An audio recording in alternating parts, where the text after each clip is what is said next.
নমস্কার, বুক গেজিং চ্যানেলে আজ আবারও একটা অন্যরকম ভিডিও নিয়ে চলে এসেছি। কিছুদিন আগেই এই বুক পার্সেলটি আমার কাছে এসে পৌঁছেছে এবং এটা পাওয়ার সাথে সাথেই আমি আনপ্যাক করে ফেলেছি। তাই ভাবলাম আপনাদের সাথেও বইটি নিয়ে গল্প শুরু করি একদম আনপ্যাকিং অবস্থা থেকেই।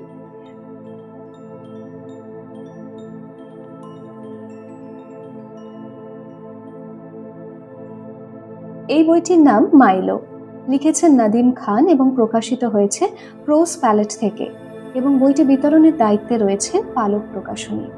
এই বইটির মুদ্রিত মূল্য 250 টাকা।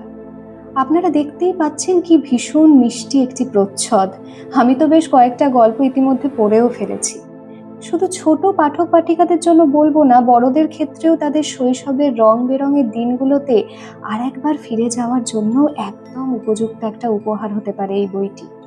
অনেকগুলো ছোট গল্প সংকলিত হয়েছে এই বইটিতে এবং গল্পগুলোতেও রয়েছে জাদুকাঠির ছোঁয়া।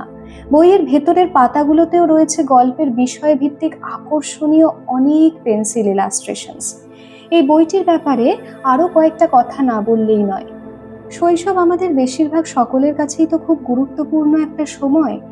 লেখক নাদিম খান তার এই বইটির প্রতিটি গল্পের মধ্যে দিয়ে শৈশবের সেই ছোট বড়, ভালো মন্দ, হাসি কান্না, আনন্দ দুঃখে ভরা কোমল স্বপ্নময় সময়টিকে ধরেছেন।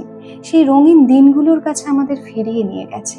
প্রায় প্রতিটি গল্পেই শহরের কোলাহল থেকে দূরে সরে গিয়ে নৈসর্গিক প্রকৃতির নিস্তব্ধতা খুঁজে বেরিয়েছেন লেখক। পাতা উল্টাতে উল্টাতে আপনারাও নিশ্চিত ফিরে যাবেন শৈশবের সেই আবেগঘন দিনে, যখন স্বপ্ন দেখতে কোনো ভয় ছিল না আমাদের। শিশুদের বা কিশোরদের যেমন আনন্দ দেবে, তেমনি বড়দেরও মনে করিয়ে দেবে নিজের ছোটবেলার উজ্জ্বল স্মৃতি।